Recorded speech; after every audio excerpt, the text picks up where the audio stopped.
बिस्मिल्लाहिर्रहमानिर्रहीम। अस्सलाम वालेकुम। मेरा नाम सबीन शहबाज है और आप मेरा यूट्यूब चैनल देख रहे हैं। नाज़रीन, आज 8 फरवरी है और 8 फरवरी 2024 पाकिस्तानी तारीख का सयाह तरीन दिन, जिस दिन चोरी शुदा मैंडेट पाकिस्तान का अवामी का जो मैंडेट है वो चोरी किया गया था।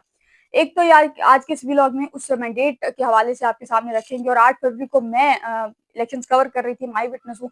तो क्या क्या कुछ वहां पर हुआ और किस किस तरह से गुज़िश्ता साल 8 फरवरी आज ही के दिन अवाम को जो है बेवकूफ़ बनाया गया, ये सारा कुछ जो है वो आपके सामने रखेंगे। और उसके साथ ही साथ गुज़िश्ता रोज़ इस्लामाबाद हाई कोर्ट के एक जज जस्टिस बाबर सत्तार, उनका एक खत मंज़र-ए-आम पर आया है, उसकी डिटेल्स भी आपके सामने रखेंगे। बाबर सत्तार साहब जो कि जो है वो एक बड़े काबिल जज हैं, उन्होंने एक खत लिखा है चीफ जस्टिस आमिर फारूक साहब को, और गुज़िश्ता रोज़ तकरीबन शाम को 5 साढ़े 5 बजे के करीब सुप्रीम कोर्ट ऑफ पाकिस्तान के 4 जजेस का खत मंजर-ए-आम पर आया, और आज गुज़िश्ता रोज़ ही रात को 9:30 बजे के करीब इस्लामाबाद हाई कोर्ट के एक जज का खत मंजर-ए-आम पर आता है। अब जो इस्लामाबाद हाई कोर्ट के जज लिख रहे हैं, उन्होंने सीनियरिटी लिस्ट एडमिनिस्ट्रेशन कमेटी पे वाज़िया एतराज़ात उठाए हैं और बड़े वैलिड पॉइंट्स उन्होंने अपने इस खत में मेंशन किए हैं, और उन्होंने साथ-साथ आइन का हवाला भी दिया है। हल्फ बर्दारी के बगैर आप उनको एडमिनिस्ट्रेशन कमेटी में शामिल नहीं कर सकते। बाबर सत्तार साहब ने खत लिखा है, और उस खत में उन्होंने सीनियरिटी लिस्ट पर एक तो तहफ़्फ़ुज़ात का इज़हार किया, और साथ ही साथ जो एडमिनिस्ट्रेशन कमेटी तब्दील की गई है, उनको बाबर सत्तार साहब ने गैर कानूनी और गैर आइनी करार दिया है। बाबर सत्तार साहब ये लिख रहे हैं कि जो सीनियरिटी लिस्ट और एडमिनिस्ट्रेशन कमेटी है, उसके नोटिस वापस लिए जाएं, और जो है वो सीनियरिटी लिस्ट एडमिनिस्ट्रेशन कमेटी का नोटिफिकेशन जारी करना गैर आइनी और गैर कानूनी अमल है। जबकि जो जजेस हैं, मौजूद जजेस हैं, तीनों जजेस, उनकी ट्रांसफर हुई है, लेकिन उनके जो हल्फ नाम में हल्फ बर्दारी की तकरीब है वो नहीं हुई।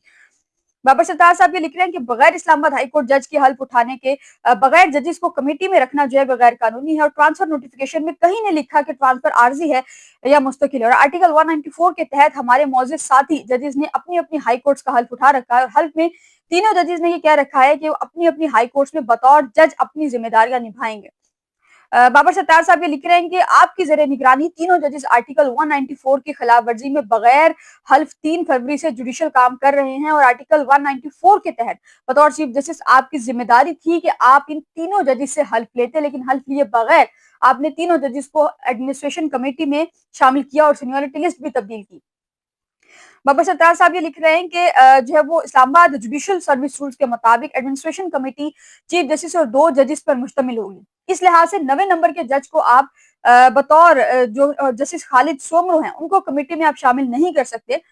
बेतुके तरीके से एडमिनिस्ट्रेशन कमेटी को दोबारा तश्कील दिया गया है। एक जज आपके गैंग का एक जज, आपकी अदालत का एक जज आप पर उठकर इतने वैलिड पॉइंट्स उठा रहा है, और बड़ी वाज़िया चीज़ है, खुदा का खौफ करें। बाबर सत्तार साहब अपने खत में ये लिख रहे हैं कि एडमिनिस्ट्रेशन कमेटी में सिंध और इस्लामाबाद हाई कोर्ट के 2 जजेस को शामिल किया गया है, और जिनका इस्लामाबाद हाई कोर्ट का अभी कोई इंतजामी का तजर्बा ही नहीं है। ज़ाहिर है दूसरे हाई कोर्ट से को नहीं पता कि इस्लामाबाद के जो एडमिनिस्ट्रेशन के मामलात हैं वो कैसे चल रहे हैं। बाबर सत्तार साहब ये लिख रहे हैं कि हम तकरीबन रोजाना जुडिशियल साइट पर कह रहे होते हैं कि एग्जीक्यूटिव कानून के मुताबिक शफाफ तरीके से इख्तियारात इस्तेमाल कर सकता है, लेकिन आप इत्तफाक करें या ना करें, लेकिन आप इत्तफाक करेंगे कि जजेस भी सवाबदीदी इख्तियारात का इस्तेमाल करके इतने ही पाबंद हैं जितना कि हम एग्जीक्यूटिव है। जजेस भी आइन के पाबंद है, जजेस कानून के पाबंद है जितने के एग्जीक्यूटिव पाबंद हैं। बाबर सत्तार साहब ये लिख रहे हैं, बहरहाल परसों से शुरू होने वाला हफ्ता इंतहाई अहमियत का हामिल है, क्योंकि परसों ही वो इजलास है। मुसद्दिका इतलात आ रही हैं कि मुमकिन है कि परसों तक एक इस्तीफा भी मंजर-ए-आम पर आ जाए। बहरहाल अब वो इस्तीफा किसका हो सकता है ये भी देखना है। साथ ही साथ इमरान खान ने जो है वो एक खत इमरान खान ने अपने वकील फैसल चौधरी के जरिए इस्लामाबाद हाई कोर्ट में सुप्रिंटेंडेंट जेल के खिलाफ तौहीन अदालत की दरखास्त दायर की है। और आपको याद होगा कि इस्लामाबाद हाई कोर्ट के वाज़ेह अहकामात हैं कि इमरान खान को फैमिली से मुलाकात की इजाजत भी दी जाए, घर का जो खाना है उसकी इजाजत भी इमरान खान को दी गई है, लेकिन जो अडयाला जेल के हुकाम हैं, जो सुप्रिंटेंडेंट हैं और बाकी जो अमला है, वो इस पर अमल दरामद नहीं करता, और इमरान खान की मुलाकात बुशरा बीबी भी अडयाला जेल में मौजूद है, लेकिन उनकी मुलाकात इमरान खान से नहीं कराई जाती। तो इस पर इमरान खान ने तौहीन अदालत की दरखास्त सुप्रिंटेंडेंट के खिलाफ दायर की है, और कहा है कि अदालती हुक्म के बावजूद मेरी अहलिया से मेरी मुलाकात नहीं कराई जा रही, तो इस पर जो है इस्लामाबाद हाई कोर्ट और जो है वो एक्शन ले और तौहीन अदालत की जो कार्रवाई है वो करे।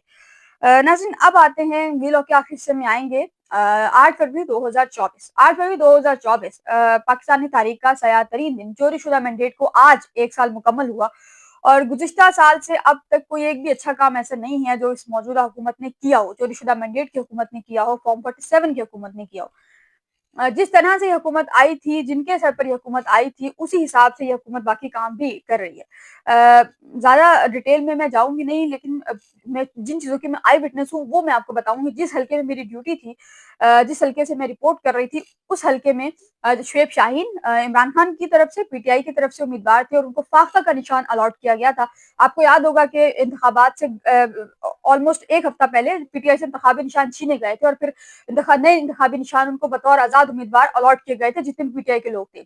शुएब शाहीन साहब को फाख्ता का निशान अलॉट किया गया था और उस हल्के में राजा खुर्रम नवाज थे, जो कि नून लीग से थे, वो शुएब शाहीन से मद्दे मुकाबिल थे, और साथ से मुस्तफा नवाज खोखर साहब थे। अब मुस्तफा नवाज खोखर गो की पीपल्स पार्टी से थे, लेकिन गुज़िश्ता इलेक्शन में वो बतौर आजाद उम्मीदवार इलेक्शंस लड़ रहे थे। अब मुस्तफा नवाज खोखर साहब, अब शुएब शाहीन साहब को तो चले आप कह सकते हैं कि शायद वो हार जाते, लेकिन मुस्तफा नवाज खोखर साहब की फैन फॉलोइंग बहुत है, उनकी पीआर बहुत अच्छी है। मुस्तफा नवाज खोखर साहब भी हारे। अब मैं जो जाती तजर्बा आपको बताऊं, एक तो सुबह तकरीबन 7:30-8 के करीब इन्होंने सिग्नल्स बंद कर दिए गए, हर जगह से राब्ता मुनक़ता हुआ। मैं जिस पोलिंग स्टेशन पर थी, वहां पर कुछ लोग आए, उन्होंने मुझसे एक बहुत एजेड आंटी थी, ऑलमोस्ट 80 प्लस होंगी, वो मेरे पास थी। उन्होंने मुझे कहा कि बेटा, ये इधर इमरान खान नहीं है। मैंने कहा इमरान खान तो नहीं है, उनकी पार्टी का एक बंदा है यहाँ पे। उन्होंने कहा कौन है? मैंने कहा उसका फाख्ता का निशान है। खैर, उन्होंने जाकर वोट डाला और मैंने ज़ाती तौर पर जितने लोगों से मैंने पूछा, उन्होंने मुझे ये बताया कि जी इमरान खान को हम वोट डालकर आ रहे हैं। 95% लोग उस पोलिंग स्टेशन में इमरान खान को वोट डालकर आ रहे थे और फिर ये कहा गया कि जी जो टर्न आउट है वो 100% रहा, या 95% आई गेस शायद कहा था कि रहा। लेकिन हकीकत ये है कि वो टर्न आउट बहुत भी हुआ। कहा गया कि जी टर्न आउट इंतहाई कम रहा और ये रहा, वो रहा, लेकिन टर्न आउट अच्छा रहा। लेकिन मैं ग्राउंड पर थी, जो रियलिटी मैंने देखी कि टर्नआउट इंतहाई कम रहा। लोग पोलिंग स्टेशन में आए जरूर है, बाहर पोलिंग स्टेशन के अंदर नहीं गए, बाहर ही रुके हैं। उन्होंने वोट डाला और वो चले गए। अच्छा, एक खातून, मैं खड़ी थी तो वो आई और उन्होंने आके मीडिया की गाड़ी देखी, तो वो आई और उन्होंने आके कहती क्या इन्होंने बदतमीजी बनाई हुई है। मैं जलील होकर रह गई हूँ। मैं E11 से आ रही हूँ और मेरा पोलिंग स्टेशन अब E11 में खातून का घर है और G7 में उसका जो पोलिंग एजेंट है या पोलिंग स्टेशन जो है वो G7 में बनाया गया। अब वो E11 से G7 वोट डालने आई है। वो ये कह रही हैं कि मैं ख्वार होकर रह गई और ऊपर से सिग्नल्स भी नहीं है कि मैं किसी को कॉल करके पूछ लूंगी। एक नंबर दिया गया था कि इस पे आप मैसेज करेंगे तो आपको पता चल जाएगा कि आपका जो वोट है वो कहाँ पर है। तो कहते मुझे ये भी नहीं पता था कि मेरा वोट कहाँ पे है। तो ये पता नहीं कैसे कैसे मैं मैनेज करके किस किस तरह से मैं यहाँ पर पहुंची। भारत सारा दिन ऐसे ही गुजरा। 5 बजे तक ये हालात रहे, लोग आ रहे थे, वोट नहीं डाल रहे थे। जो आप वोट डाल के जा रहे थे, मेजोरिटी ने ये कहा कि हम इमरान खान को वोट डाल के निकले। उसके बाद तकरीबन 5 बजे के बाद मैं इलेक्शन कमीशन ऑफ पाकिस्तान में भी मैंने रात 11 बजे तक कवरेज की। वहाँ पर भी हालात बहुत ही कह लें, जैसे ही रिजल्ट्स आना शुरू हुए 9, साढ़े 9, 11 बजे के करीब, तो साढ़े 9, 10, 11 बजे के करीब जैसे ही रिजल्ट्स आना शुरू हुए, जो वहाँ के जो मुतल्लिका जो मेरा हल्का था, वहाँ के जो लोग थे, जो आरओ था, उसके साथ मैं राब्ते में रही और रात 1 बजे तक मैं उसके राब्ते में रही।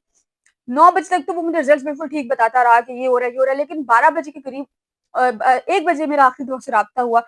उस वक़्त तक शेख शाहीन साहब लीड कर रहे थे और जैसे ही मेरा राब्ता उससे खत्म हुआ, तो उसने ये बताया जी कि अब तो 7:30 बजे के करीब मैंने उसको दोबारा कॉल की, उसका नंबर नॉट रीचेबल गया, नंबर बन गया। और फिर मुझे ये पता चला कि जी तकरीबन मैंने फिर जब मेरा राब्ता हुआ दोबारा, तो फिर मैंने उससे पूछा तकरीबन 9 बजे के करीब कि भाई मुझे बता दे कि रिजल्ट्स क्या हैं। तो उसने फिर मुझे बताया, उसने कहा कि रिजल्ट्स हमने भेज दिया आगे, अब वो जाने उनका काम जाने, हमारा काम खत्म। मैंने कहा मुझे तो बता दे कौन जीता। उसने कहा कोई नहीं जीता, ये आपको पता चल जाएगा। अब उस आरओ ने भी मुझे रिजल्ट्स नहीं बताए। बहरहाल एक आरओ जो रात 1 बजे तक मुझे रिजल्ट्स ठीक बता रहा था, उससे एक दिन कबल जिस दिन इलेक्शन थे, उसी दिन रात को 11 बजे चीफ इलेक्शन कमीशनर अपने कमरे से निकले हैं और इतना एक बंदा खौफजदा होता है, चीफ इलेक्शन कमिश्नर साहब खौफजदा थे। उनकी शक्ल से नजर आ रहा था कि कितने खौफजदा हैं और वो बिल्कुल शदीद किस्म का डरे हुए थे, खौफजदा थे। वो वहां से निकले और उसके बाद कुछ जराये की जानिब से बताया गया कि शायद ये अडयाला जेल गए थे, उनकी मुलाकात वहां से थी। बहरहाल कहाँ गए थे किसी को कंफर्म नहीं है, लेकिन हुआ था। बहरहाल ये भी कहा गया कि इमरान खान को पैगाम पहुंचाया गया कि जरदारी साहब ने पैगाम पहुंचाया कि इस वक्त आप लीड कर रहे हैं, आपकी पार्टी, आपकी जो आजाद उम्मीदवारान है वो लीड कर रहे हैं, तो हम और आप मिलकर हुकूमत बनाते हैं। इमरान खान ने कहा कि मैं चोरी शुदा मैंडेट पर हुकूमत नहीं बनाऊंगा। बहरहाल वो फिर पीटीआई, नून लीग और पीपल्स पार्टी ने चोरी शुदा मैंडेट पर हुकूमत बना ली और इमरान खान इस वक्त तक अडयाला जेल में कैद हैं। 2024 8 फरवरी इंतहाई पाकिस्तान की तारीख का सयाह तरीन दिन था। अल्लाह ताला मेरा और आपका हामी नासिर हो। मुझे अपनी दुआ में याद रखिएगा और अपने यूट्यूब चैनल को सब्सक्राइब जरूर कीजिएगा। अल्लाह हाफ़िज़।